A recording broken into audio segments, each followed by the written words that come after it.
Hello everyone, welcome to Well Academy. तो दोस्तों, आप सभी को सिविल एटॉम्स के बारे में पता तो चल ही गया होगा। आज हम उसी के बारे में बात करेंगे कि कैसे इफेक्टिव मैनर के अंदर सिविल एटॉम्स को आपको यूटिलाइज करना है और यूज करना है।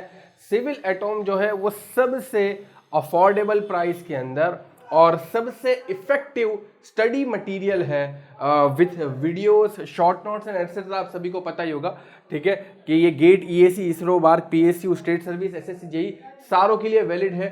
एंड आपको इसके अंदर CTQs, detail notes, key points of theories, short notes, videos, IMP concept और इसके अलावा और भी बहुत सारी वीडियोस टाइम के साथ साथ इंप्रूव होती जाएंगी, ठीक है। और आपकी अगर कुछ डिमांड वगैरह आती है तो आप अगर मेल या आप कहीं पर हमें बता देते कि सर यार अगर ये वीडियो होती विद रिस्पेक्ट टू गाइडेंस या विद रिस्पेक्ट टू कॉन्सेप्ट, तो उसको भी हम फ्यूचर में इंक्लूड करने वाले हैं विद दिस कोर्स जिसका नाम है सिविल एटॉम्स, ठीक है। तो चलिए आगे बढ़ते हैं। ये इस कोर्स को कैसे इफेक्टिव मैनर में यूटिलाइज करना है, यही आज की वीडियो का पर्पस है। सबसे पहले बात करते हैं दोस्तों सीटीक्यूज की, कंसेप्ट थ्रू क्वेश्चंस।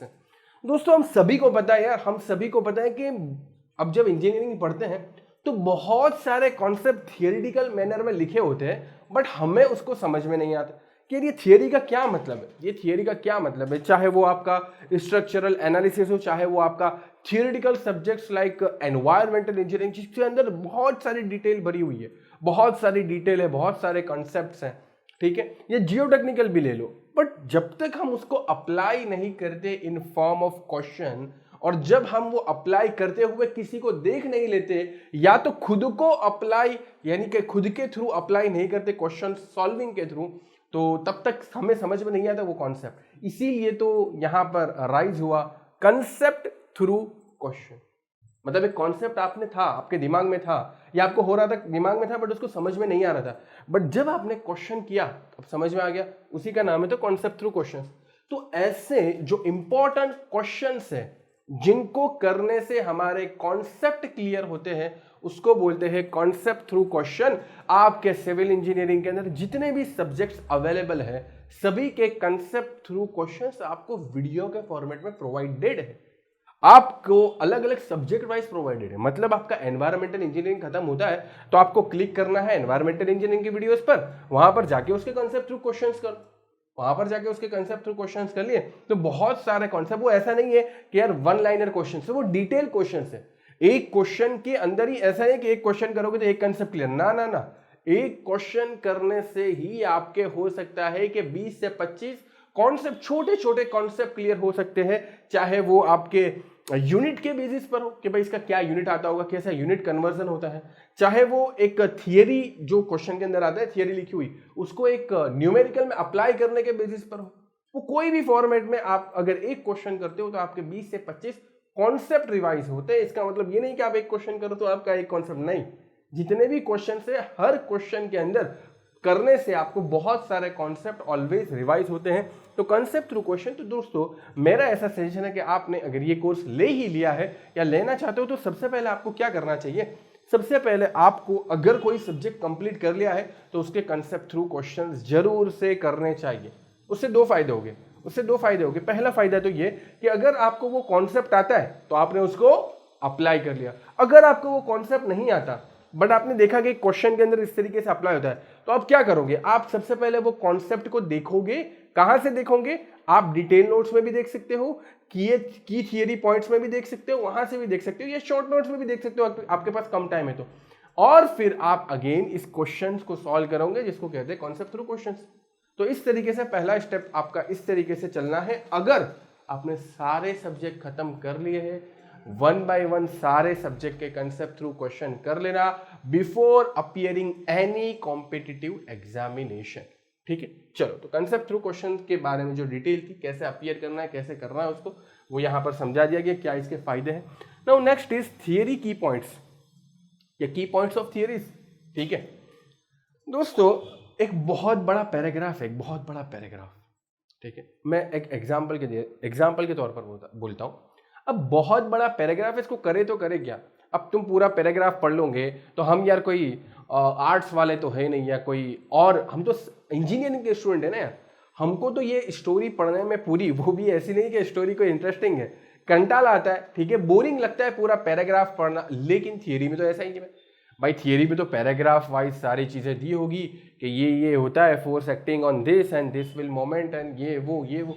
खास करके हम थियोरिटिकल सब्जेक्ट की बात करें, लाइक कभी कभी बहुत डिटेल में और बहुत ही लेंदी और बहुत ही बोरिंग थियरीज हो जाती है एनवायरमेंटल इंजीनियरिंग के अंदर, आपके हाइड्रोलॉजी के अंदर, ठीक है, उसको समझने के लिए, पूरी प्रोसेस को समझने के लिए, या आप देख लो उसके अंदर बिल्डिंग कंस्ट्रक्शन एंड मटेरियल के अंदर, ठीक है। बट दोस्तों अगर आप पूरे पैराग्राफ को लेकर चलते हो, और करना भी चाहिए, फर्स्ट अटेम्प्ट में करना भी चाहिए, मैं कुछ सजेस्ट करूंगा, लेकिन जब आप ये सारी चीजें करते हो तो इससे रिटेंशन बहुत कम रहता है। आपने पैराग्राफ तो पढ़ लिया, समझा नहीं समझा वो सेकेंडरी बात है, बट रिटेंशन डेफिनेटली बहुत ही कम रहता है। ये जनरल हमारा ह्यूमन नेचर है। रिटेंशन यानी रिटेंशन मतलब याद रखना, वो पैराग्राफ से क्या इंपॉर्टेंट चीजें याद रखना बहुत ही मुश्किल। लेकिन अगर वही पैराग्राफ में से मैं 3 या 4 चीजें उठाकर आपको लाइन में दे दूं कि भाई ये लाइन इंपॉर्टेंट है, तो फिर कैसा रहेगा? वही चीज है दोस्तों, थियरी की पॉइंट्स। यहां पर आपको थियरी जो दी है वो की पॉइंट्स के अंदर दी है। की पॉइंट्स इन द सेंस कि आपको पूरे पैराग्राफ या पूरे आपके पास पेजेस याद नहीं रखने, आपको वो कोई भी पर्टिकुलर थियरी है उसकी की पॉइंट्स याद रखने हैं। और की पॉइंट्स को याद इसलिए रखने ताकि हमें उसको अप्लाई करना है, या तो वो थियरी की पॉइंट से कोई क्वेश्चन आता है तो हमें याद रहेगा कि हाँ भाई हमने ये XYZ टॉपिक पढ़ा था, उसके अंदर ये की पॉइंट्स थे, मुझे याद है, तो आई विल डू दैट, ठीक है। तो ये फायदा होता है थियरी की पॉइंट्स का। आप अगर पैराग्राफ या पूरे पेजेस को कन्वर्ट करते हो, खुद से करते हो तो बहुत अच्छा है भाई। अगर आपके पास बहुत ज़्यादा इनफ टाइम है, खुद से करते हो, आप बड़ी किताबें या रेफरेंस बुक लेकर खुद से करते हो तो बहुत अच्छी बात है। लेकिन अगर आप खुद से नहीं करना चाहते, आपको बनाया हुआ मटीरियल मिलता है, तो फिर वाई मतलब क्यों नहीं लेना चाहिए, ठीक है। तो थियरी की पॉइंट्स का ये फायदा है कि आपको थियरी जो है वो की नोट्स या की पॉइंट्स के अंदर प्रोवाइड की गई होगी। Next is detail notes. दोस्तों मैं हमेशा से कहता हूं कि यार कि कोई भी शॉर्टकट नहीं है, there is actually no shortcut for success. चाहे वो कोई भी सक्सेस, कोई भी उसका शॉर्टकट नहीं है, ठीक है। अब ये डिटेल नोट्स, अभी सब चीजें अगर शॉर्ट फॉर्मेट में हो जाती जल्दी तो फिर अच्छी बात है, डिटेल की क्या नीड है। बट ऐसे बहुत सारे क्वेश्चंस होते हैं, इंक्लूडिंग गेट की बात कर रहा हूँ, इंक्लूडिंग EAC की बात करता हूँ, और ओवरऑल एज अ इंजीनियर आपको डिटेल जानकारी होना भी जरूरी है। देखो एक तो होता है डिटेल जानकारी और एक तो होता है डिटेल जानकारी का रिटेंशन।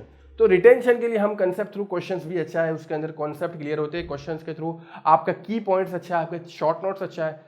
बट कुछ चीजें हम और आप दोनों मिलकर एग्री करते होंगे कि कुछ क्वेश्चंस या कोई कॉन्सेप्ट जिनको डिटेल में जब तक नहीं पढ़ लिया गया तब तक समझ में नहीं आता, ठीक है। और इसीलिए आपने मेरे सेशन देखे होंगे तो मैं हमेशा से बोलता हूं there should be a fast revision technique and there should be a detail revision technique.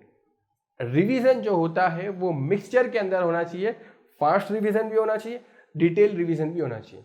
Fast revision से फायदा ये होता है कि हम जल्दी एक साथ एक ही दिन में 2-3 सब्जेक्ट कर सकते हैं। डिटेल रिवीजन का ये फायदा होता है कि हम कॉन्सेप्ट को डिटेल में समझ पाते हैं तब के जब कोई भी ट्विस्ट, एक्स्ट्राऑर्डिनरी ट्विस्ट है, तो हमारे पास डिटेल नॉलेज होगा तो हम उसको क्लियर कर सकते हैं। और ये रिवीजन के अंदर भी ये सारी चीजें आपको बहुत काम आने ही वाली है, चाहे आप कोई भी कॉम्पिटिटिव एग्जाम देते हो, इवन मैं तो बोलता हूँ कॉलेज का एग्जाम देते हो, आप कॉलेज गोइंग स्टूडेंट हो, तब भी ये आपको बहुत ही ज्यादा हेल्पफुल करने ही वाला है। सो डिटेल नोट्स का मकसद आप समझ चुके होंगे, बिकॉज हमारे पास डिटेल रिटेंशन नहीं होगा तो चलेगा, बट डिटेल नॉलेज होना जरूरी है, ठीक। चलिए, तो ये फायदा था डिटेल नोट्स का।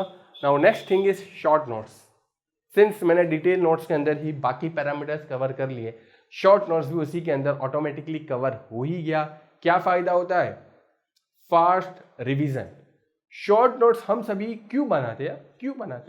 इवन आप मेरे को देख रहे हो, मैंने बहुत सारी शॉर्ट नोट्स वैसे ही शेयर कर दी हुई है, but what is the unique in this short notes?